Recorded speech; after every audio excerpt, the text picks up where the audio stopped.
Brian, here's the difference there, man, in trying to hit that 9-iron low, where his hands stayed ahead of the club head better through impact.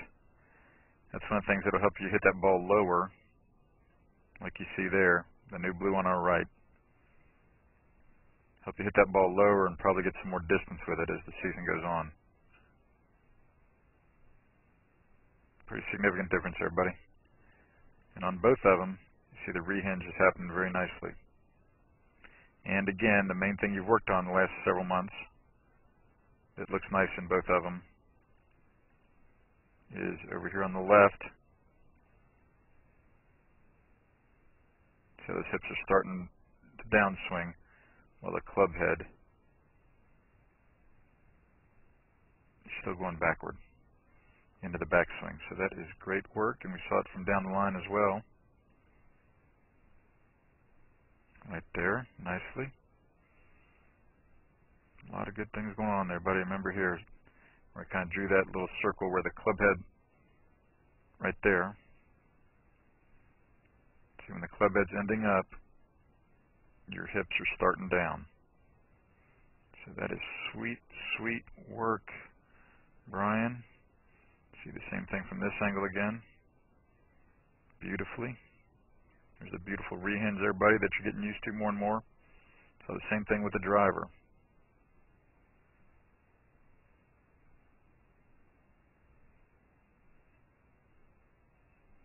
So that is great, great work the last couple of months, Brian.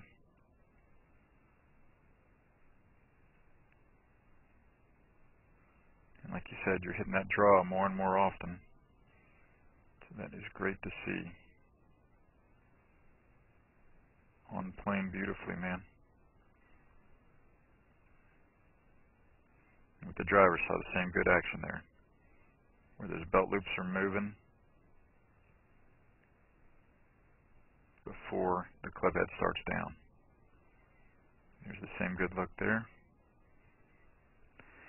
And then at the end, at the very end of our lesson, after you'd hit a lot of balls trying to get those hands ahead, right there, didn't look quite as good as the first practice swing as it did over there on the right on that first practice swing. But still, it's better than what you started out with there, Brian. So that'll help a bunch there, man. Again, I continue to be impressed there, buddy, with the fact that you can pull off everything I'm asking you to do. But to make it a habit and to get comfortable with it, right, you just got to hit a lot of balls. So that's great work. I like that a lot, buddy.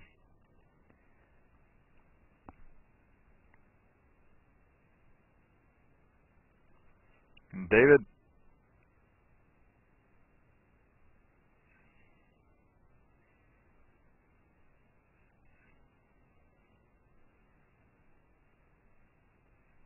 that was kind of a full hook there. Same thing there. You see that at the end, there's that little bit of extra reach there that when you're swinging your best, you don't have.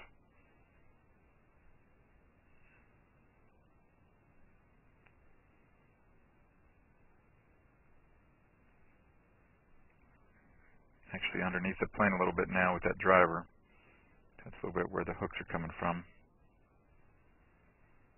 And again, you have that look that you're really trying to cut it like you started to feel here this winter.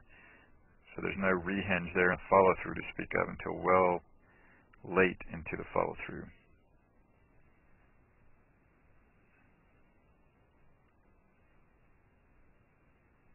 And there's the look, again, that we don't want with those arms kind of doing a lot of activity there through impact rather than feeling like you're just turning your shoulders through impact more. And there again, you want your elbow facing each other in that setup a little more so. There you go. That looks better, David. And there's the beautiful drill there, buddy, where your head does not go backward at all to speak of. The arms, yeah, look at that, buddy. Arms look a whole lot better there. That left arm's not going away from the side so much, and your rehinge happens better there, David. And then your legs are better. So again, it's big feeling of you kind of slowing down your shoulders, and letting the club head be fast through impact. That arm's not as good there as the practice swing, but it still looks a whole lot better than at times in the past. So here you are hitting a ball as opposed to the practice swing. Yeah, but see how your head at least is getting over there much, much better. It's not as good as the practice swing, but it's much, much better than it used to be for sure, David. Oh, look how good that looks. I mean, look how smooth that looks. Lower body. Left leg is straighter. It's not, your hips aren't out from underneath you so much. Your arms look a ton better there, and your head's not going backward at all. There you go, buddy. There was a ball. There, you got better and better as you went during the lesson, David. Man, that's encouraging. Right there, man. Look at that. That's some of the best swings you've ever made there, man, on the video. Where that head's not going backward. The lower body and upper body are much more calm.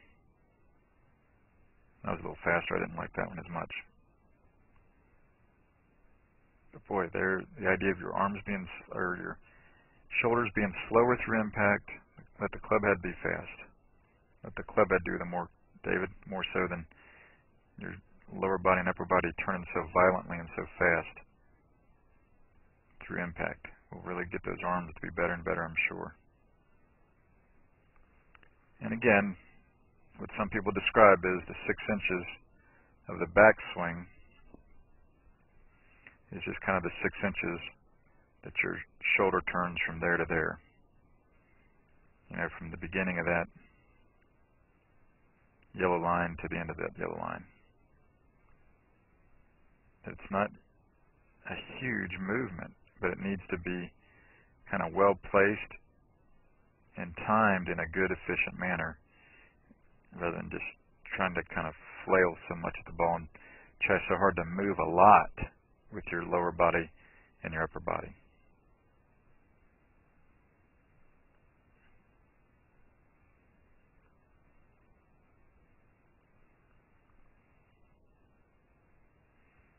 So again, it's a much more efficient movement, literally a smaller movement.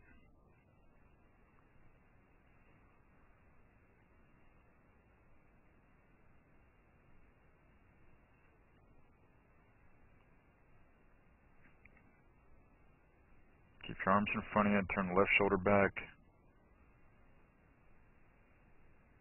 There can be a lot of good things that come from that. And again, let those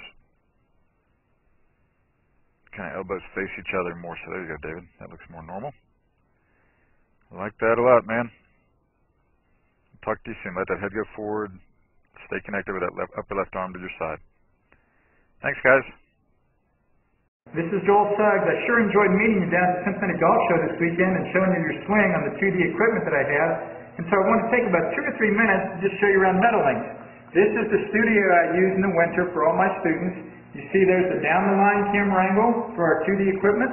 And then we have the face-on camera angle also. And then what we also have here is 3D equipment to where I can show you your swing from 6 different camera angles with this 3D equipment. And we can get your swing from down to the 1/120th of a second in terms of exactly what your hips, shoulders, and hands are doing in the swing. And then also, I have the most realistic hitting curve I've ever seen from puttersedge.com. So when you hit your full shots, it feels as realistic as possible. And then I have 3 different green speeds for you to practice your putting. 9.5 on the step meter, 10.5 on the step meter, and 12.5 on the step meter. That's benefited my students tremendously. And then also I have a lot of learning aids like this Smart Stick. You can see the rest of those learning aids over here in my bag that we can work on to help you learn the certain fields in your golf swing that you and I both want. And then also I help my students a lot with their equipment through the winter. This is a frequency analyzer where we twang your club and it gives us a reading here. And then also we plot your whole set, each club on these lines to see if the set is really matched or not. quite often they aren't, and it helps my students tremendously when they find out what clubs are the offending clubs. Then if we get tired of being indoors and we want to go outdoors and hit some, we can do that. It's my daughter! Ellie! Good to see you. I haven't seen her in weeks. No wonder you've been gone, Ellie. You've been out here playing in the snow all this time. But this is our natural turf area. This is closed until April, as you can see. But it's a fantastic area where we can step outside and hit some balls and get some real ball flight. Or, if we get pretty satisfied that things are looking better on the video here, we're kind of cooped up inside and want to go outside, we can step on out and hit balls and see real ball flight for about 5 or 10 or 15 minutes, however long you and I can stand the cold, out into the air, and we see them land at these different flags. I have a yardage book for this driving range. It's the first one I've ever seen in my life where we know exactly what it is with the front, back, and middle of each green. And again, the covered area here is heated, so we stay out there for about 5, 10, 15 minutes, like I said. It enables us to see some ball flight, and then we get satisfied that things are looking the way we want, and we can come back inside, take off our coats, and look again at the video equipment to see how your swing's looking, to make sure that you understand it.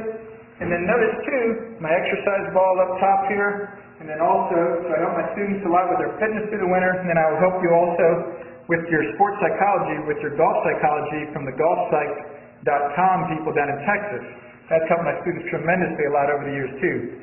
So again, I sure enjoyed meeting you down at the Cincinnati Golf Show this weekend. I look forward to seeing you again out here this summer at Meadowlinks, or even right now in the winter. I have a lot of people that work on their games with me right through the winter. Check out more information about the things I do to help you at joelsuggs.com. Take care.